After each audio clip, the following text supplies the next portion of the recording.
Howdy. Okay, we were going to list some of the women that live in you. Now, I'm going to give you, I just sat down and I made a little list of some of the women that I think live in many women. And they're all different, but I think, for instance, there's a shy little girl that lives in you. You might not have been born a shy little girl, but somewhere around the age of 2 or 3, you're out in the playground with the other kids and you're picking up your dress up over your head for some reason, and some woman starts explaining to you that there are parts of your body you should keep covered when you're in the playground or in the grocery store with mama or whatever it is and you're out in public. And you hadn't given that any particular thought, and the boys you see in the playground don't seem to be having those conversations, but they have kind of a simpler version of that. And so it doesn't matter what mood you're in. Sometimes you get in a red hat mood and you're 60, 70 years old and you'll look in the closet and put on a very short skirt and a kind of bare shoulder top and maybe leave your underwear at home and go and have a couple drinks and dance. But the shy little girl is still in there. She'll always be in there. And she comes out at odd moments. She's not a dominant part of your adult group, perhaps, but she's there. There's no question there's a good little girl in there. And maybe she was fascinated with what mommy was doing, and she wanted to do that. She wanted to learn how and be a great helper and turn into a great mommy like her mommy was, and all the motivation for approval, for being a good little girl.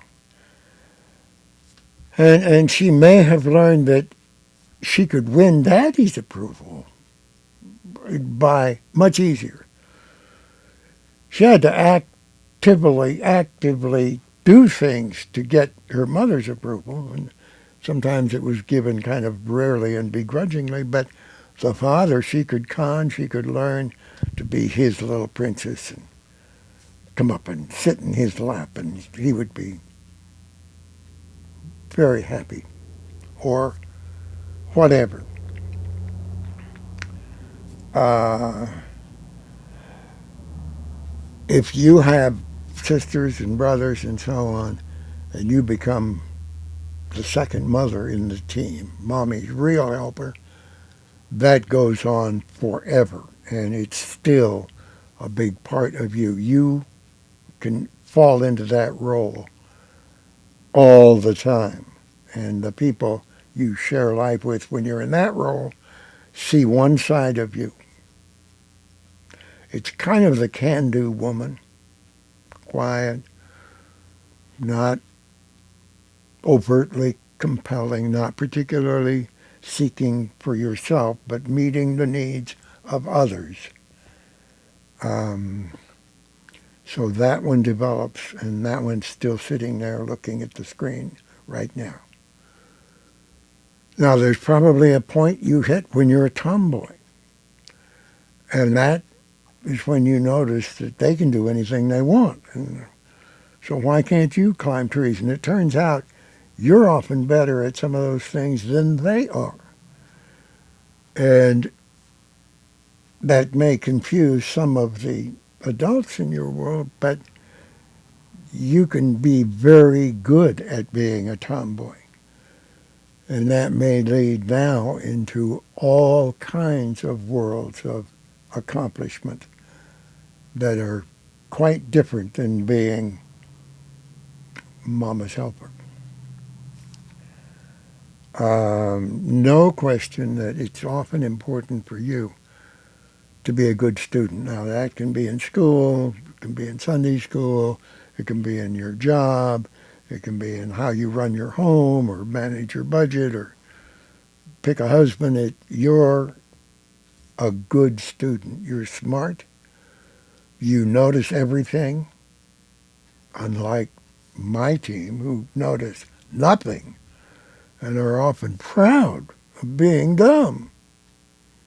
Anybody but an 11-year-old boy that will ever put a baseball cap on his head is proud of being stupid and also unaware of the fact that that may not be the quality he wants to project. Um, you develop skills at being a great girlfriend that are completely different from the skills you develop as being a boy's girlfriend. Great girlfriend, women friends, um, you're doing that when you're 2 and 3 years old, and you never stop. And you've now hit that point in life in which finally your interests and needs can get to the top of your to-do list. And I'll tell you for a fact, from this point on, you're going to have more women friends and they're going to be a lot more fun. And you're going to edit out a bunch of wasted time male friends that are boring and predictable. But you'll more or less always select kind of one male at a time. You may have one in a career and you may have one in your own private, intimate life, but you don't always think in terms of two or three at a time. But eventually we're going to discuss the fact that your life will be way better if you organize a six-pack of males, because we're very limited in where we're good. And so if you get one for each area of your life, that'll work better than trying to expect one to meet all your needs. It's a learning process to learn how to be a great sweetheart, great best friend, trial and error. We all make mistakes in those areas. But women learn a level of skill there that we never, ever approach. Now, it's easier to learn about males than to learn about women. Um, Marriage.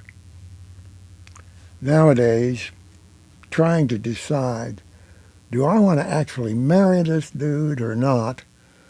Well, we're certainly going to have to live together. We may even decide to raise a child or two. But I'm also making career decisions, and I've seen what divorce has done to women I've grown up with and my mother's generation. And so very careful about that. When I was young, women who didn't get married by 20 were perceived to have failed in life. Not now. And now is better and smarter for everybody, for you, for any children you may choose to have. And it's not very complex to meet male needs. So that doesn't require a lot of time or effort or talent. Um, College. If we can eliminate debt, you will all get university educations. And we can. We can do that. When women take control of human power and meet needs first and profit last, they will do a trade deal. And so without regard to whether you're rich or poor, you can become a great student, and the cost of that you'll repay by working in that community. For if you're in college 4 years, you'll work 4 years at a reduced salary and no debt. And the working will improve your skills and it'll be fine. And you're going to live to be 100 anyway, so no problem. And you'll never stop learning in your life. Now, none of that's true for my team. You like challenge. You like change. We fear change. We fear challenge. We don't do well. We learn some little thing, and that's it forever. We always comb our hair the same, pick the same color clothes, the same everything. Change confuses us.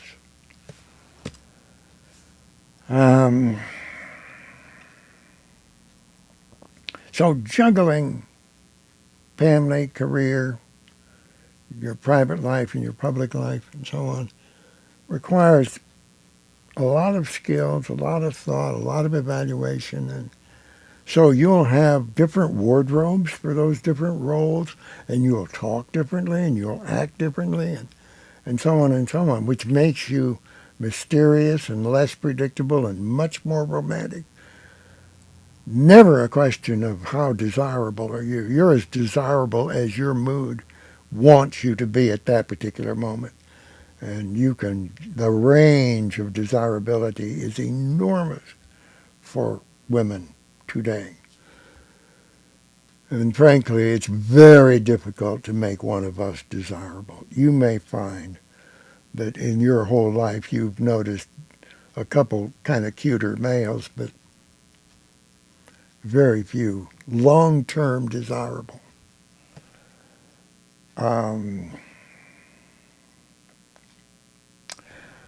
Okay, now at some point you decide if you're going to have children. And you all know that if you've done that already, you're 50, 60 years old, you became a completely different woman when you had children. There was no bigger change in your life. That was the giant transition. And whatever was going on in marriage or happened after the birth of children or career, an enormous amount of your life suddenly focused on this child or those 2 or 3 children or whatever you had. And it's forever. And so the mother is a completely different woman than the hot young girl or the sharp career woman or the helper or the good wife or and all those we've listed. Now, it's also true that when you have the baby, no matter what you've been doing in career or anything else, suddenly you're looking at a 120-hour a week work week with a child. Every hour you can struggle to stay awake, you're occupied. You're assigned by you. And babies don't come with how-to manuals, and your mother or some older women may help a little, and they may have some ideas worth listening to, but on the main, it's all up to you. And you may have the father of the children there, but the amount of increased responsible activity on his part is a fraction of yours. And it's going to affect you for life, but basically, the next 10 years are the child's, and the next 20 years are more the child's than anyone else's. Okay,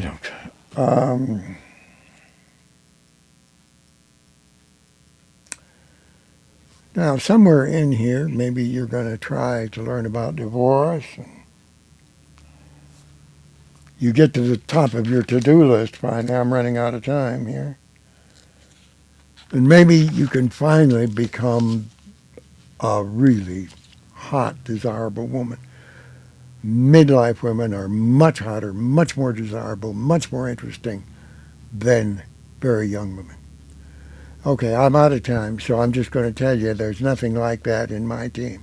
My team are all the same. 2-year-old, horny 16-year-old, and a grouch. And there's a few of us that have kind of an 11-year-old poet that you all like because you can do something with that. But the 2-year-old and this horny 16-year-old and the grouch, that's it for us. So once you realize that with every male you've ever known or ever will, we become very predictable and boring. Thank you. Bye for now.